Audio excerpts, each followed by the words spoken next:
হে রূপম, কি হয়েছে, কাঁদছিস কেন? আর বলিস না, রিয়া আমার সাথে যাই তো ব্রেকআপ করে ফেলেছে।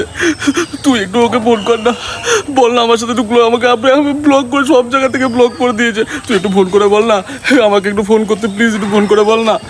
বল কি বলতো, বল যে রূপম হচ্ছে সারাদিন শুধু মদ খাচ্ছে, ও আমার বরবাদি একদম সহ্য করবে না, ও মদ খাওয়া খুব অপছন্দ করে। তুই ওকে বল, তাহলেও আমার কাছে ফিরে আসবে। প্লিজ ভাই তুই একটু ফোন করে বল। সে তো ঠিক আছে, কিন্তু তোর সাথে ব্রেকআপটা করলো কেন বলতো? আমাকে ছেড়ে যাওয়ার একটাই কারণ জানিস, আমার পকেটে নাকি টাকা থাকে না। এটা তো বাস্তব, আমি তো কাজ করবো ভবিষ্যতে। বললো এখন ছেড়ে গেলে কি করে হবে? তুই ওকে ফোন করে বল, আমি পুরো একদম মাতাল হয়ে যাচ্ছি। ঠিক, ও দেখবি আমাকে ফোন করবে। প্লিজ তুই ফোন করে বল ভাই। হ্যালো প্রিয়া, তোমার রূপমের কি হয়েছে গো? ইমা, তোমরা এইসব কেন করলে?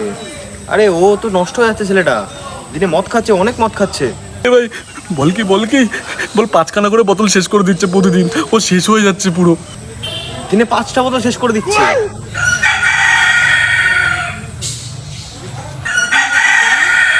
আচ্ছা ঠিক আছে, রাখো, আমি ওকে বলছি। কি বললো ভাই? ফোন করবে, আমাকে ফোন করবে, আনব্লক করবে? ও বললো তোর কাছে থাকে না নাকি 1 টাকা পকেটে, তুই কি নিজের গাড়ি বিক্রি করে মদ খাচ্ছিস?